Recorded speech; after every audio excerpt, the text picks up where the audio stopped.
So thank you guys down at the National Hurricane Center, the FEMA Hurricane Liaison team. Really appreciate you guys. National Weather Service, local branch offices, really appreciate that.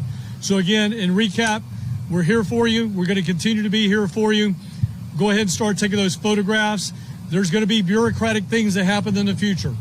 When you start to apply for individual assistance, they're going to want receipts. They're going to want photographs. Make sure you do that now. All right? The maximum award for a FEMA grant is usually around $70,000, give or take.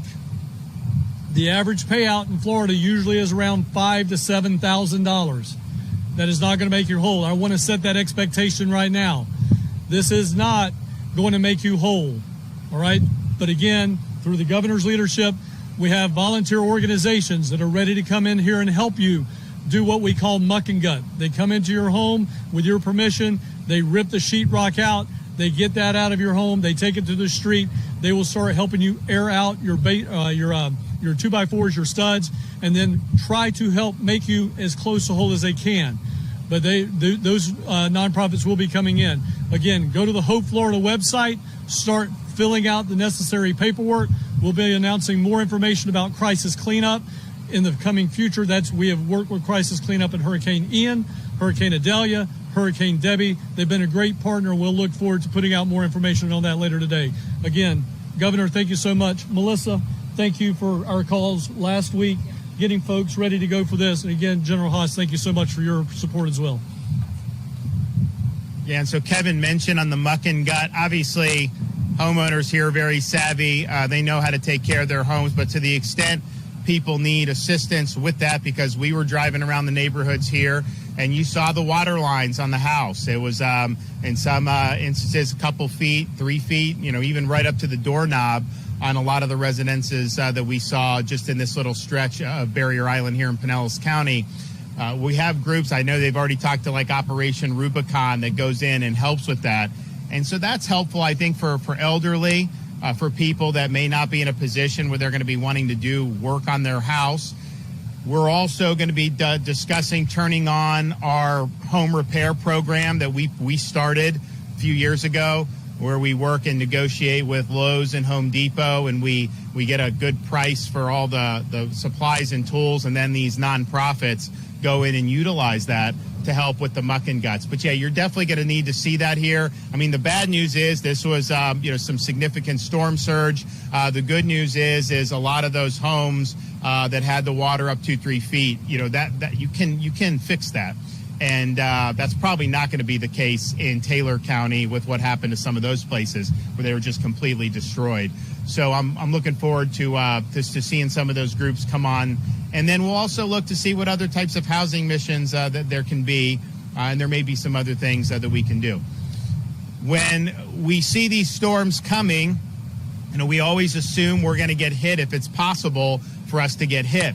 And so we take a lot of preparations by the state. We have the assets and all that, and that's great, but that would not ultimately be enough if we didn't have strong partners throughout the state of Florida. And so when we have these storms, everyone is in agreement that power restoration as rapidly as possible really helps with the response and the recovery. You've seen in other parts of the country just recently, people weeks without power for like a Category 1 storm. Here in Florida, we've worked really hard to not have that happen, and that has happened in the past, even here many years ago.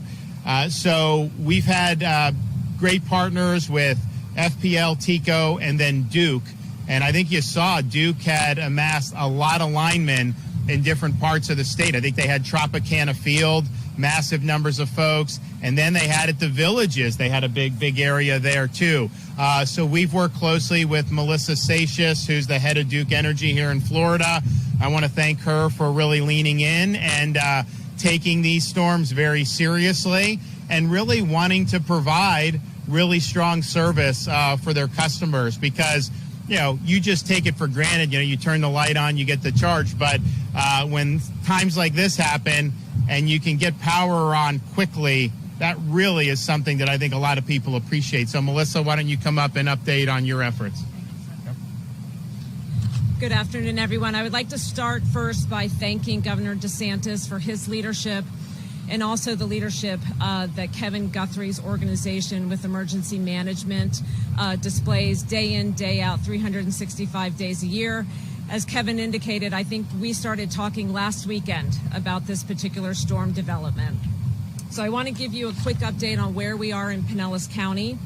So as of 12:30 this afternoon, we had restored 99,000 customers here in Pinellas County. We still have a little around 200,000 customers that are without power, but that number is decreasing as we speak. We are doing things concurrently. We are continuing to restore and perform damage assessment, especially in those hardest hit areas that sustained flooding, such as parts of St. Petersburg and certainly here on the barrier islands. And there are certain components and elements that are left behind by the flooding that deter some of our restoration. But we work very closely with the county EOC to ensure that we can get onto the island, that we can begin damage assessment, and we can restore power as soon as possible and help our customers get back to their lives. And later this evening, we will issue an estimated time of restoration for our customers in Pinellas County. People want to know when the power is going to be restored. We know how important that is to every resident. So we will issue that this evening sometime around 6 to 7 p.m., an estimated time of restoration for Pinellas County. Duke Energy has the privilege of serving other parts of the state, including places like Taylor County that sustained, along with many of our other Big Bend counties, sustained the brunt of this storm. We are going through the same process there, damage assessment, restoration, and working with those county officials and also, of course, with the state. What we ask is that our customers continue to be diligent about their safety, stay away from any downed power line, always assume that it's energized, debris in the road, don't try to remove it yourself. There could be all kinds of hidden dangers in there, and we want you all to remain safe. You have our commitment that we are working 24 hours a day to restore service, but in many places we will have to rebuild service as well. So thank you for your time today. Thank you for your patience. We very much appreciate every single one of our customers and, of course, the leadership from the state of Florida. Thank you. Thanks. And that's when these storms happen, if power lines are down and there's no debris, that's relatively easy for them to go in, fix the pole, fix the line, and reconnect. Sometimes you'll have to rebuild the underlying infrastructure when the storm is significant, and that's more challenging. And then there's other times, and I don't know as much about here because I don't think we suffered as much wind damage in this part of the state as we did in the Big Bend, but if there's debris in the way of being able to you got to clear the debris, and that can be hazardous. So there's a lot that goes into it, but we appreciate what the utilities are doing, from the private companies like Duke and FPL and TECO to the municipal cooperatives, the rural cooperatives, all these cooperatives. Everybody has been taking this very seriously, and there's a lot of people, tens of thousands of people are working very hard at reconnecting everybody with the power. Okay, with that, I'll take some questions. Yes, ma'am.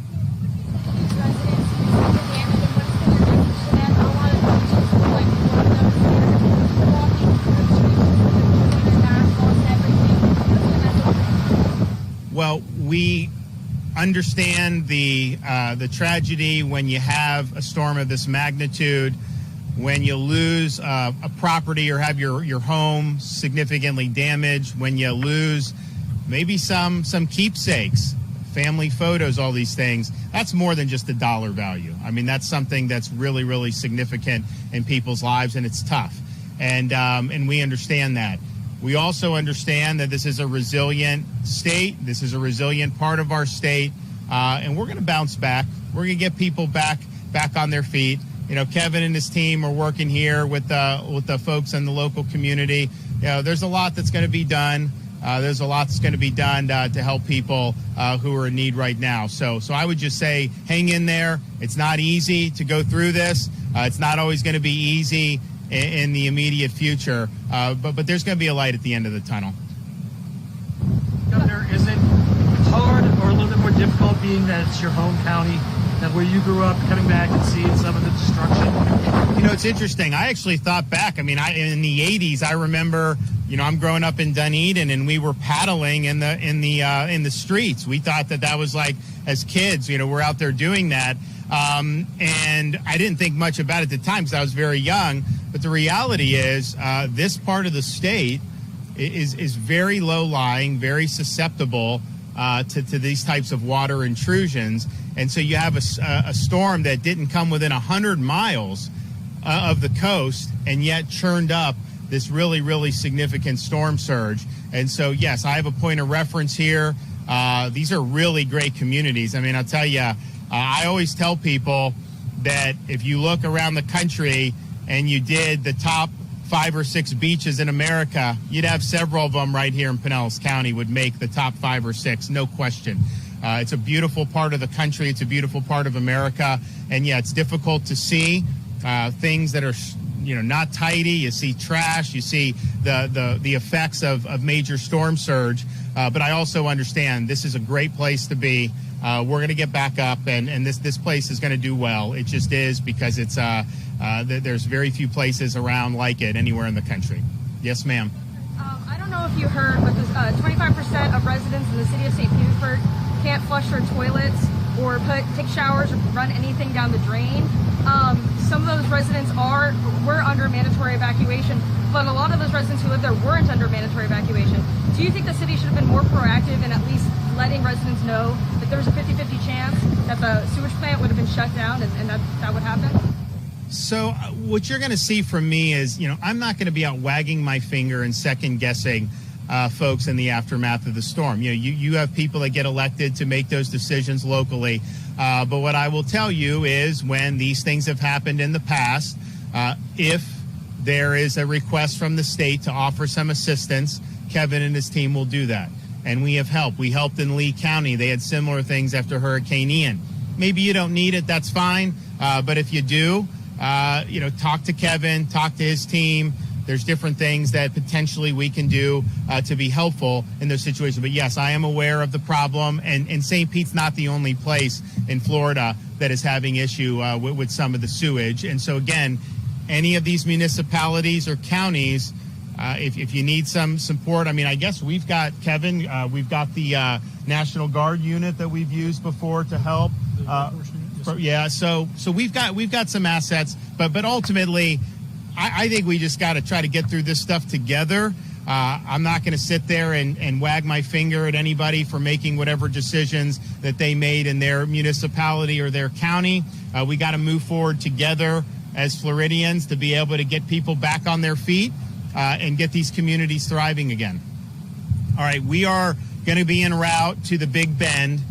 We're going to survey damage likely, and I guess we're going to go to Cedar Key. I think we're also going to go as close as we can get maybe to where the storm went. Certainly we'll end up in Perry at a minimum in Taylor County. And then we're going to be back in the Tampa Bay region tomorrow, most likely, survey additional damage and meet whatever needs that we can. But before I leave, I just want to say there were a lot of people working in the dead of night to answer calls, distress calls, in this community and in other communities around the state. And I think we all should be very thankful to have folks, whether it's a police officer, sheriff's deputy, whether it's National Guard, whether it's Florida Fish and Wildlife, Florida Highway Patrol, all these folks who, they've got families they've got to worry about at home too. And yet they're out there putting themselves at risk to be able to effectuate, at a minimum, hundreds of successful rescue missions. So on behalf of the state of Florida, thank you for what you did. I know you're continuing to do that. I know there's more work to be done in that regard, but you really made a difference. Thanks.